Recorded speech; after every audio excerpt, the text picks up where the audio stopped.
I met a gypsy. It would have. And then let's fast forward a couple months, and you now have a fucking plate in your skull and a huge Frankenstein scar across your forehead. Like, it's gnarly, bro. Yeah, gnarly. So that's it was just like the only sport that I can really compare to moto is like fighting. Yeah, it's like when those guys, when you see those guys like kick somebody in MMA and they break their leg on the other dude's leg or something like that, and then they step back on it and the thing tweaks to the side. That's about the only thing where I'm like, that's gnarly. That's gnarly. And the other day we watched a bare knuckle boxing fight. I feel like I'm watching like a dark website that you like shouldn't be watching when I watch that shit. Like I feel like I'm watching somebody get murdered when I watch that. Like this one dude, this shouldn't be okay. It shouldn't be okay to watch this. Like I feel like one of them, they were fighting in like a parking garage. This dude got hit, was out, locked up, was falling forward, and the dude uppercutted him again as he's going down and then falls on the concrete. And I'm just like this doesn't feel like I'm like uncomfortable watching this. Like I feel like I'm watching these guys. This guy might be a vegetable now. Like he might not work anymore. Like he might be shut down now. Like if he's alive, he might not be good anymore. Like I don't feel like I should be being like, yes, my favorite fighter just killed this dude. This dude is no longer okay. Like I don't feel like I should be like, I feel like this is like when they would feed the Romans the lions, and like I feel like this is like, oh, how do you think? Like, yes, let's go watch this guy. It's Saturday night. Let's go get the family and let's go watch this guy get eaten by a lion. Like this is gnarly. Like watching this is gnarly. When you put it like that though, we've come a long way. Yeah, I mean, like we're pretty fucking civilized, really, because like spears, chariots, lions. They used to literally just be like, oh, it's Saturday night. What are we gonna do? Let's go watch a couple people get murdered at a Coliseum for no reason. Have you ever been to the Coliseum? No, I really want to. I want to go there. Heavy. I want to go to the pyramids. Yeah. I want to go. I'm interested in all that stuff. Like I watch all the conspiracy shows and all the things about all that stuff. And I want to go. Actually, we might go. Maybe we'll go while I'm off for this season. That'd be sick. Where would you go first? Egypt. Yeah. The pyramids. Egypt's fucking gnarly though, bro. I know. That's the especially only thing. with like a tall, blonde, blue-eyed wife. I know. It's not the move. That's the only thing that I'm like worried about is like going places and then not like knowing or having like a sketchy tour guide or just something just not Egypt's being right like with that. kind of not cool at the moment. I got friends that. Oh yeah, with the whole because that's like there's like a war going on or something. There's always something going on there. But I got friends that they'll do like a $60,000 dinner, right? So like that's the level. So imagine what their holidays are like if they'll do a $60,000 dinner. Yeah. They can pay for all the security. They can pay for the best of everything. And they went to Egypt, and my friend's wife was like, nah, wasn't cool. Didn't feel safe. Like not the fucking move. So like if you got all the money like that to have a trip and you come home saying like that's kind of sketchy. Yeah. So yeah, I'm like kind of scared. Yeah, I think if it was just you, probably sweet. But yeah, fuck. But dude, go Riley's to like she's a hazard to take anywhere. I know. She's just too pretty. But the Colosseum, Rome's just fucking crazy. I want to go see all that old, just the old stuff. I'm interested in things that they built, big things they built back in the day. With nothing. Just slaves, how they did it. Just slaves. Like how long it took to build the pyramids, and how like you probably don't realize that until you're there and you see it. Until like I've seen like POV like videos of when you get there and you like drive up, because there's like a whole town right outside the pyramids that like have modern buildings and stuff, and the pyramids they just tower over everything. And this is like these guys built these things by hand, dragging them. They dragged them stories and stories up into the sky in the desert, in sand, the desert like. from however many miles they came away to even get those stones, and then and then the same with the Colosseum, like how they built that's got to be crazy looking and stuff in person too. So that's what I'm like. I want to go to some places like that. Yeah, do some shit while you're off. We were talking about that. Yeah, with this one, but I didn't even think of that it might be a little sketchy. Yeah, I didn't even think Egypt. about that. Yeah, at least the last time I heard. So what's the deal with this injury? So like, it's not really an injury. This is like a condition in a sense. Like you knew about it. Yeah. We've been going over 3 hours, so I don't want to keep you too much No, longer. you're good. But so you basically like you go in, you're doing the scans and stuff for this, and then it's something you kind of knew about, and then they're like, okay, we need to fix it. After the surgery, or after I crashed at Dallas, they ran me through some scans.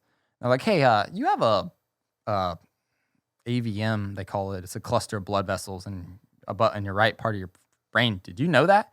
And I was like, yeah, I knew that because we knew it from 2017. I had a crash and it bled. But at the time, it was really small. But those like AVMs, they were what caused like strokes or like aneurysms, seizures, stuff like that. It can't anyway. And if they get big enough. And some people will have them forever, never have a problem, be fine. Mine from whatever hit my head maybe or whatever, maybe just general life, just it got bigger. And from this scan, I was seeing like Ryman and some of the guys just worked for, they were like, you're going to have to go through you're going to have to take your baseline test and redo that stuff before we let you ride again. And Cowie wouldn't let me ride until they got an approval from a doctor. Which is great. Yeah, which is fine. My shoulder was good. My back was good. And I was like, okay, like, hey, I'm outdoors in like 3 weeks. So you could ride like, now physically. Like, easy. Yeah, I could have ridden 6 weeks ago. Yeah, Like easy. I probably could have ridden a month to 6 weeks after the crash. Yeah. And I was like, hey, outdoors in like 3 weeks. Like I'm already cutting it pretty tight. Like I need to, like I'll take my baseline test. That's easy. I'll knock that out. Do I need to go see, you said I need to go see a guy and I thought it was going to be, hey, I walk in, see this guy. He's going to say, follow my finger, do some balancing tests, have a conversation with me, ask me if I remember what happened. That's it. And went and saw this guy, and he told me the first time, he was like, oh, yeah, you're good from your concussion. He was like, I can tell you're just your conversation. I can tell you're fine. Yeah, you're here. You're in the room. Yeah, but then I didn't hear from him for like weeks. And I was like, it was probably like a month out or 5 weeks out from, and I was like, now it's 3 weeks out. We gotta like get this going. And I was like, got Mitch involved. I was like, hey, you need to like get a hold of these guys. I was like, I don't know what the deal is, but like no one's telling me anything. They're just like, they're complaining about this thing that is not a problem. I have had it looked at before. It's fine. And then finally they called me in and sat me down. I walked in and like Ryman was in there and a couple other doctors. And I was like, probably not getting released today, am I? And they were like, no. And they were like, this thing's bigger and it can cause problems if it bleeds again. It could bleed any time. It could cause you a stroke while you're riding. If this thing were to make you have a stroke or make you have an aneurysm or a seizure while you're riding and it bleeds and then you crash on top of that and then you crash and hit your head on an already bleeding brain. It was like, that's when you get like not good shit. And you can get obviously bad stuff from a stroke or a seizure or anything anyway. But then if you... Yeah, these are all words we try and avoid in our life. But then if you have one of those and then a crash, yes, and then that causes a crash or driving or riding or anything, then that's not good. So, it was kind of it's just a hereditary thing. Like I was born with it. They said if you don't have a problem, if it never has a problem by the time you're 50, you probably won't ever have a problem. But because mine bled back then, it immediately raised the percentage. So I'm like a 4% chance. I was like a 4% chance of it bleeding, but they stack every year. So 4, 8, 12, 16, so whatever. it's just a matter of time. So eventually something was going to happen. Fuck, that's scary. Yeah. So the doctor never told me, the one I saw, he never told me that I needed surgery. He was just like, right now you're at a 4% chance. Next year you're going to be 8. The year after that it's going to be 12. But it's actually probably higher than that because you've known about it but let's say it was a 1 or 2% chance back 2017. 7 years. So you're probably at a 14% chance. So plus now the 4% now, let's say at minimum, you're 15 to 20% chance of it bleeding at any point right now. Do you want to take that risk? And I had me and JH on the phone and Riley in the room. We were all like, okay, so what do we need to do? It wasn't the way he laid it out was like, it's not a question. Yeah. It's not a question. It just is one of those things where it was like, this is frustrating because I'm coming off of an injury and I'm fine from the injury, but now I have a just life medical condition issue that I got to take care of now, and it's going to keep me off from riding for the rest of the year and frustrating, but it's like it wasn't a can I just get that can I just get my knee fixed at the end of the year? Yeah, I could make it through yeah, outdoors. yeah. Like I could probably make it through outdoors.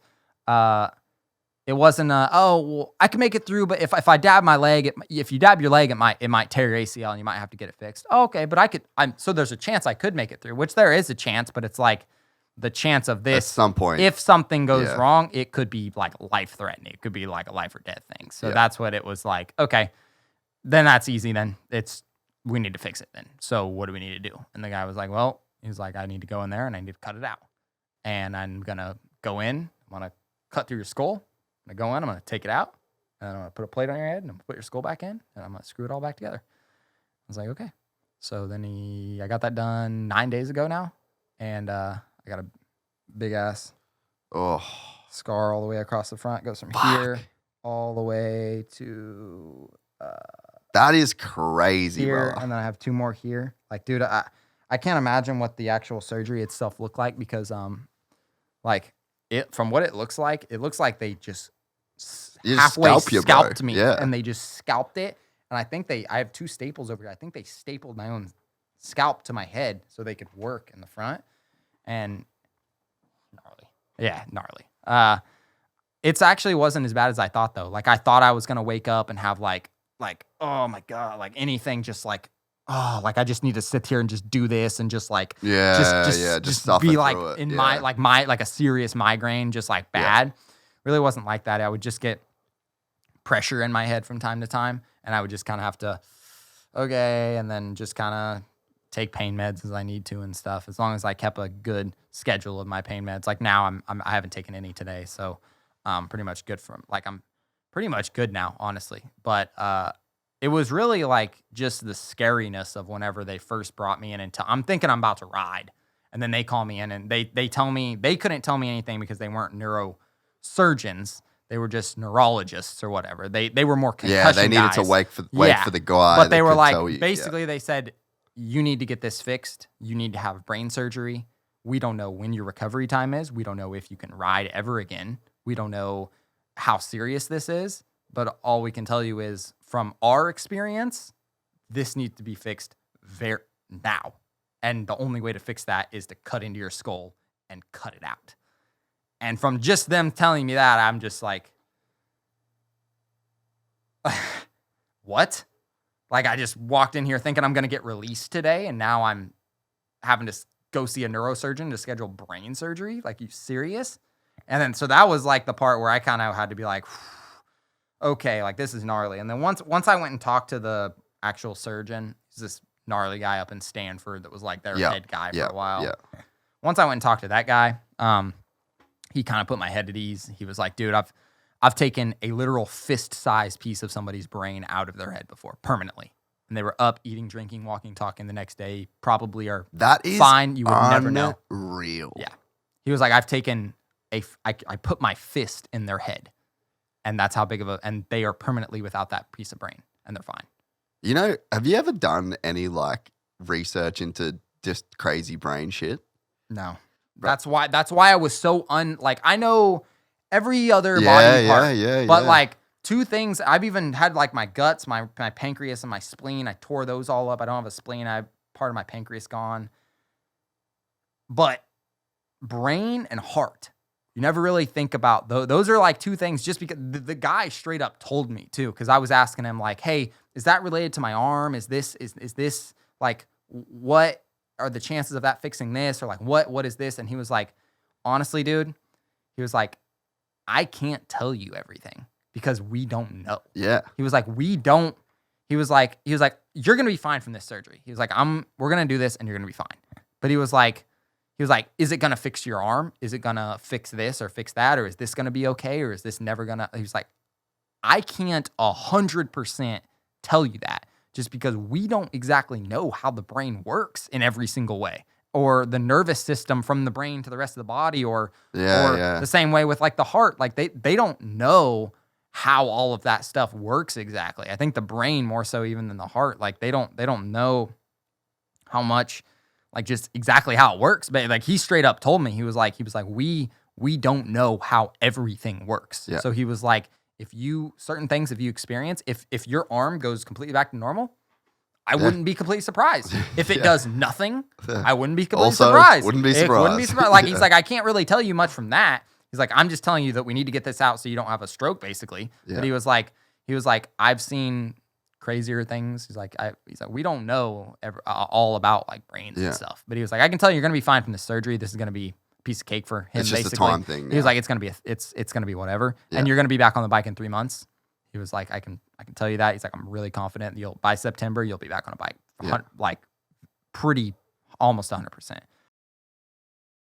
If you enjoyed this content, please like and subscribe. And to listen to the full 3-hour podcast, search Gypsy Tales in your favorite podcast platform or click the link in the description below.